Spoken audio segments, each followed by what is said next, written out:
आम आदमी पार्टी नेता और दिल्ली के पूर्व उप मुख्यमंत्री मनीष सिसोदिया को मिली जमानत के बाद शिवसेना यूपीटी सांसद संजय राउत ने बीजेपी पर निशाना साधा है। संजय राउत ने कहा, एक व्यक्ति को किस तरह से छल कपट से जेल में डाला जाता है, 17 महीनों तक उसे जमानत नहीं लेने देते, उसके अधिकारों का हनन होता है। शिवसेना यूपीटी सांसद संजय राउत ने कहा, मैंने भी यह वेदना सही है। मनीष सिसोदिया के पास से एक पैसा जब्त नहीं किया गया है, उनके यहां से एक पैसा नहीं मिला। भाजपा मनी लॉन्ड्रिंग की बादशाह है। संजय राउत ने इस दौरान ईडी और निचली अदालत पर भी निशाना साधा। वो बोले, ईडी और निचली अदालत कानून से काम नहीं करती। अनिल देशमुख हो या संजय सिंह हो, बहुत लोगों को हमने देखा है। उन्होंने कहा, मनी लॉन्ड्रिंग कहां है? Bharatiya Janata party money laundering की बादशाह है। रिजर्व बैंक है मनी लॉन्ड्रिंग की। इतना पैसा उनके पास कहां से आता है? मनी लॉन्ड्रिंग से ही आता है। आप हमको क्या सिखाते हैं? छोड़ दीजिए। बता दें कि इससे पहले भी कई मौकों पर शिवसेना यूपीटी सांसद संजय राउत बीजेपी पर निशाना साधते रहे हैं। आप नेता और पूर्व उप मुख्यमंत्री मनीष सिसोदिया को सुप्रीम कोर्ट से जमानत मिलने पर कांग्रेस सांसद प्रमोद तिवारी ने कहा, मुख्यमंत्री, उप मुख्यमंत्री या मंत्री को जब तक गिरफ्तार न किया जाए जब तक उसकी बहुत ही आवश्यकता न हो। सुप्रीम कोर्ट ने भी कहा, जेल अपवाद है और जमानत नियम है। सरकार के पास जब पूरी तरह से साक्ष्य हो तभी गिरफ्तारी हो। प्रमोद तिवारी बोले, हमारे झारखंड के मुख्यमंत्री हेमंत सोरेन को भी गिरफ्तार करके रखा गया और कोर्ट ने माना कि उनके खिलाफ कोई आरोप बन ही नहीं रहा था। लगता है कि सरकार तानाशाही पर उतर आ गई है और एजेंसियों का उपयोग अपने विरोधियों के खिलाफ कर रही है। संजय राउत विधानसभा चुनाव में एमवीए द्वारा सीएम का चेहरा पेश करने की जरूरत पर एक बार फिर जोर दिया है। राउत ने यह बात तब कही जब उद्धव ठाकरे ने दिल्ली में कांग्रेस के वरिष्ठ नेताओं से मुलाकात की है। हालांकि महाविकास अघाड़ी ने सामूहिक रूप से सीएम फेस पेश करने से परहेज करती दिख रही है। पीटीआई के मुताबिक जब संजय राउत से पूछा गया कि क्या वह उद्धव ठाकरे की उम्मीदवारी पर जोर दे रहे हैं, तो उन्होंने सीधा जवाब देने से इनकार कर दिया। हालांकि यह जरूर कहा कि उनकी पार्टी के अध्यक्ष उद्धव ठाकरे और कांग्रेस नेता राहुल गांधी केंद्र में बीजेपी के नेतृत्व वाली सरकार की नीतियों के खिलाफ आवाज उठाने में सबसे आगे रहे हैं।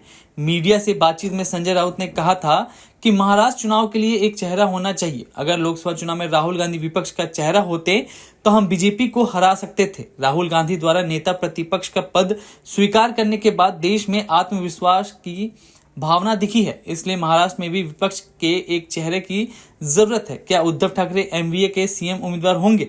इस सवाल पर संजय राउत ने कहा कि लोकसभा चुनाव में विपक्ष में केवल राहुल गांधी और उद्धव ठाकरे चेहरा बने थे। बता दें कि उद्धव ठाकरे ने दिल्ली दौरे पर इस बात के संकेत दिए हैं कि वो महाराष्ट्र विधानसभा चुनाव में सीएम फेस बनने के लिए तैयार हैं। उद्धव ने दिल्ली दौरे पर कांग्रेस अध्यक्ष मल्लिकार्जुन खड़गे, सोनिया गांधी, राहुल गांधी और केसी वेणुगोपाल से मुलाकात की थी। उद्धव ने दिल्ली में कहा था, अगर मेरे सहयोगियों को लगता है कि मैंने अच्छा काम किया है तो उनसे पूछें कि क्या वे मुझे मुख्यमंत्री के रूप में देखना चाहते हैं। 17 महीने के बाद मिली है। सुप्रीम कोर्ट ने निचली अदालत पर और ईडी पर जिस तरह से स्ट्रिक्चर पास किए, आप देखिए कि एक व्यक्ति को किस तरह से छल कपट से जेल में डाला जाता है। 17 महीने तक उससे बेल नहीं, जमानत नहीं मिलने देते, उसका अधिकार का हनन होता है। ईडी और निचली अदालत कानून से काम नहीं करती। मैंने भी ये वेदना सही है। अनिल देशमुख जी हो, संजय सिंह जी हो, बहुत लोगों को हमने देखा है। मनीष सिसोदिया के ऊपर एक पैसे का आरोप नहीं है। मेरी जानकारी है कि एक पैसा उनके यहां से जब्त नहीं किया है। जो आप बोलते हैं ना क्राइम का मनी लॉन्ड्रिंग, कहां मनी लॉन्ड्रिंग है? Bharatiya Janata party money laundering की बादशाह है। रिजर्व बैंक है मनी लॉन्ड्रिंग की।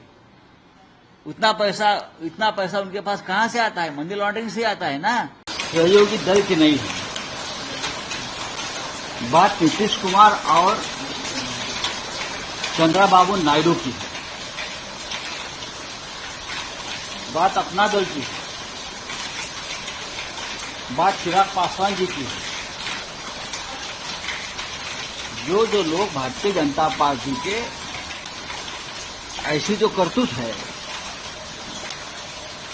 डिवाइड एंड रूल, देश तोड़ने वाली ये बातें हैं, समाज को तोड़ने वाली ये बातें हैं, और एक बार लोकसभा में सबक मिला है बीजेपी को कि देश तोड़ने वाले लोगों को हम वोट नहीं देंगे। ये कौन सा नया खेल है? ये हमारा श्रद्धा का विषय जरूर है।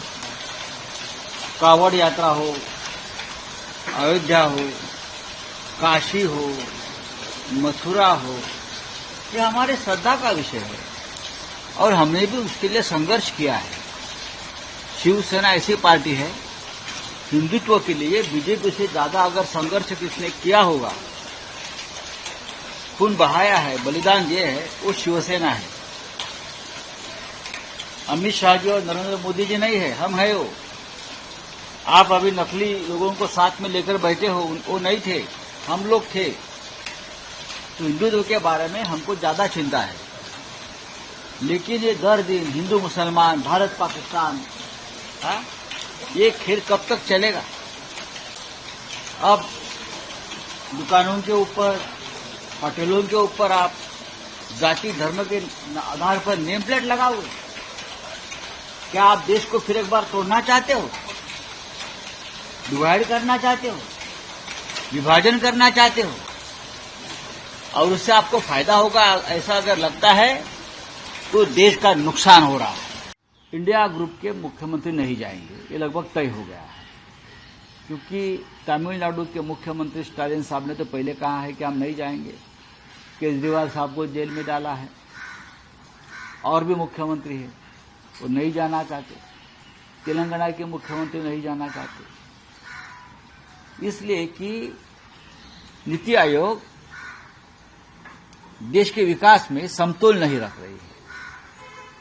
आपने बजट में भी देखा है और नीति आयोग के कार्य में भी देखा है।